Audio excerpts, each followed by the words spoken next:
Hello అండి. నమస్తే. ఈరోజు వీడియో ఏంటంటే అనంత పద్మస్వామి వ్రతం అండి. నేను చేసుకోబట్టి మూడో సంవత్సరం అండి ఇది.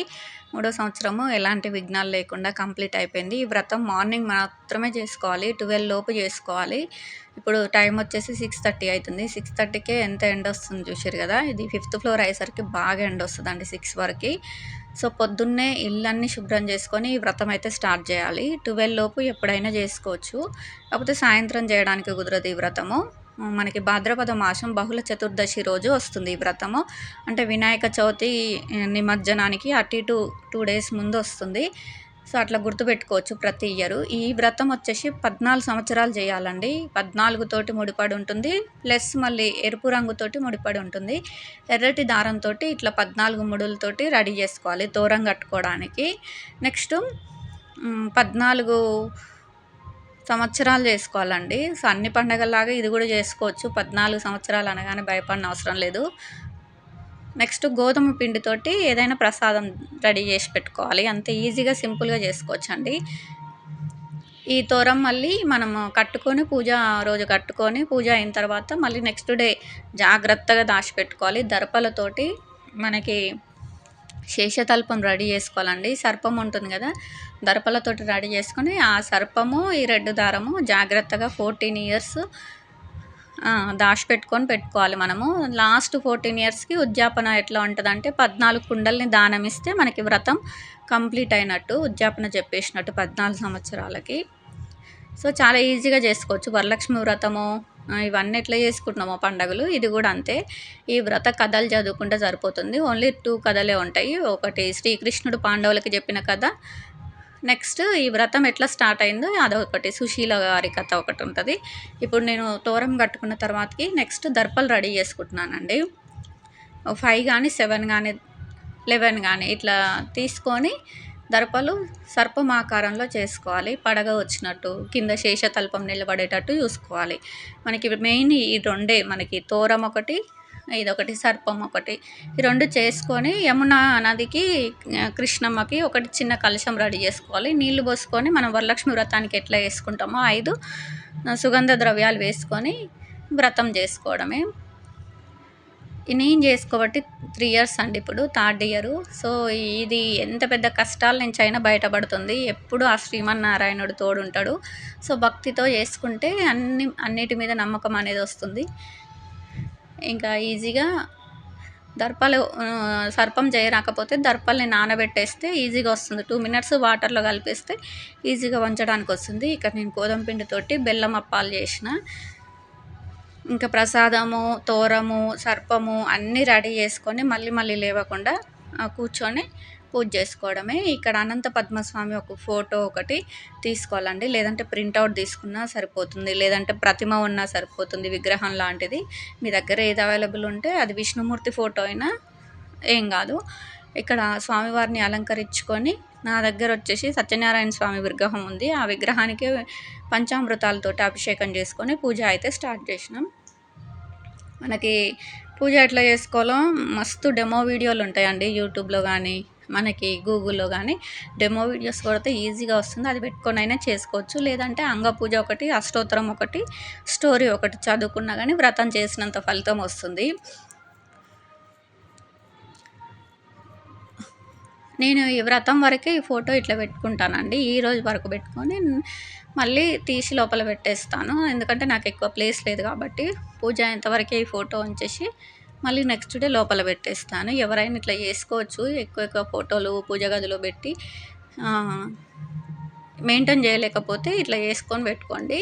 సేమ్ మనకి ఒక పీట వేసి దేవుణ్ణి ఎట్లా ఆవాహనం చేసుకుంటామో ఇక్కడ కూడా అంతే. ఎరుపు రంగు క్లాత్ తీసుకొని మనకి అష్టదళ పద్మం ముగ్గు వేసుకొని సేమ్ కలశము, అన్నీ సర్పము, రెడ్ దారము అన్నీ రెడీ చేసుకొని పెట్టుకోవడమే.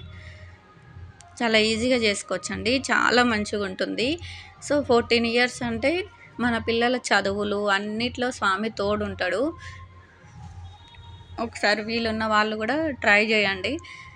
సో, కష్టం ఏం ఉండదు. ఒక 1/2 అవర్ పడుతుంది. అన్నీ రెడీ చేసుకున్న తర్వాత పూజకి ఒక 1/2 అవర్ పడుతుంది. ఇక్కడ నేను యమునా కలశం పెట్టుకున్నాను. నార్మల్ కలశం ఆనవాయితీ ఉంటే పెట్టుకోవచ్చు, లేదంటే లేదు. ఇక్కడ నేను నార్మల్ కలశం కూడా ఏం పెట్టలేదు. యమునా కలశం కోసం ఒక చెంబులో నీళ్ళు తీసుకొని సేమ్ మనం వరలక్ష్మి వ్రతానికి కలిపి పెట్టుకున్నట్టే. ఇంకా సర్పము, రెడ్ దారం ఒక ప్లేట్లో పెట్టేసి పసుపుతోటి వినాయకుడిని చేసుకొని ఫస్ట్ వినాయకుని పూజ చేసుకోవాలి, తెలుసు కదా అందరికీ. సో మనము సర్పాన్ని కూడా మంచిగా గంధం బొట్లతోటి అలంకరించుకోవాలండి.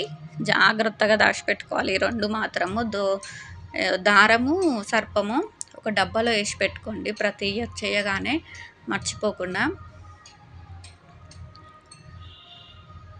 ఇంకా శివయ్యకి అయితే అభిషేకం చేసుకొని పూజ అయితే స్టార్ట్ చేస్తానండి. ముందు రోజు మనకి మండే వచ్చింది కాబట్టి మండే రోజు 16 సోమవార వ్రతం కంప్లీట్ చేసుకొని మళ్ళీ ట్యూస్డే ఈ వ్రతం వచ్చింది. ఈ వ్రతంకి ఉపవాసం చేయకపోయినా పర్లేదండి, వ్రత కథలు చదువుకొని మీకు ఓపిక ఉంటే ఎవరికైనా ఒక పూట భోజనం పెట్టి లేదంటే ఏదైనా బ్రాహ్మణ్కి స్వయం పాకం ఇచ్చి చేసుకుంటే ఇంకా మంచిది. ఇంకా బ్రాహ్మణ్ని పిలిపించుకొని పూజ చేసుకున్నా ఇంకా మంచిది. ఎందుకంటే మనకి వ్రతాలలో కల్లా పెద్దదంటే అనంత పద్మస్వామి వ్రతమే అండి. ఎవరినైనా అడిగినా చెప్తారు పురోహితుల్ని. ఇంకా నేనైతే అన్నీ రెడీ చేసి పెట్టుకున్నాను. కలశం అయితే పసుపు, కుంకుమ, అక్షింతలు, పచ్చకర్పూరము, ఒకటి గోల్డ్ కాయిన్, మామూలు 1 రూపీ కాయిన్, ఇట్లా 5 ఐటమ్స్ వేసుకొని ఒక తమలపాకు, ఒక పువ్వు పెట్టుకొని యమునా కలశం అయితే రెడీ చేసుకోవాలి. ఇంకా మీలో ఎవరైనా వ్రతం చేసి ఉంటే నాకు కామెంట్లో షేర్ చేసుకోండి. సో ఈజీగా 14 ఇయర్స్ గడిచిపోతుంది. వినాయకుడి నిమజ్జనం అవుతుంది కాబట్టి సౌండ్ వస్తుందండి. నెక్స్ట్ పంచామృతానికి పంచపాత్ర, కలశము, దేవుడి ఉపచారాలు చేయడానికి ఇవన్నీ రెడీ చేసి పెట్టుకున్న తర్వాతకి ఇప్పుడైతే మనం అంగపూజ చేస్తున్నాము. పువ్వులతోటి స్వామివారిని పాదాల నుంచి తల వరకు చెప్పే శ్లోకాలు ఉంటాయి, అవి అంగపూజ అంటారు. అవి పువ్వులతోటి శ్లోకాలు చదివిన తర్వాతకి తోరం పూజ ఉంటుంది. 14 ముడులు కదా, 14 ముడులకి ఒక్కొక్క శ్లోకం చదువుకుంటూ 14 పువ్వులు పెట్టాలి. రెడ్ కలర్ పువ్వులు అయితే ఇంకా మంచిదండి.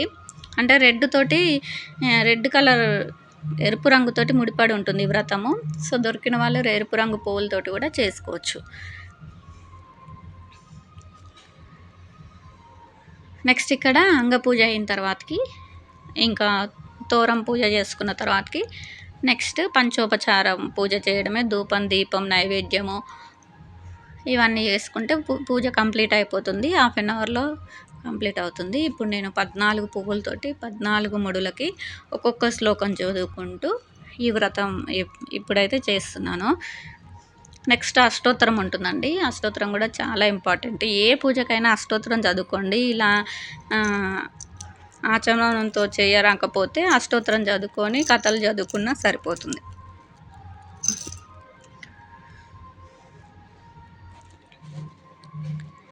ఫస్ట్ టైం వినాయకుడిని ఎప్పుడైతే పెట్టుకోవడం స్టార్ట్ చేసినో ఆ సంవత్సరం నుంచే నేను అనంత పద్మస్వామి వ్రతం స్టార్ట్ చేయడం మొదలుపెట్టిన. నేను వినాయకుడిని పెట్టుకోవడం ఈ సంవత్సరంతో 3 ఇయర్స్, అనంత పద్మస్వామి వ్రతం చేయడం కూడా 3 ఇయర్స్ అండి.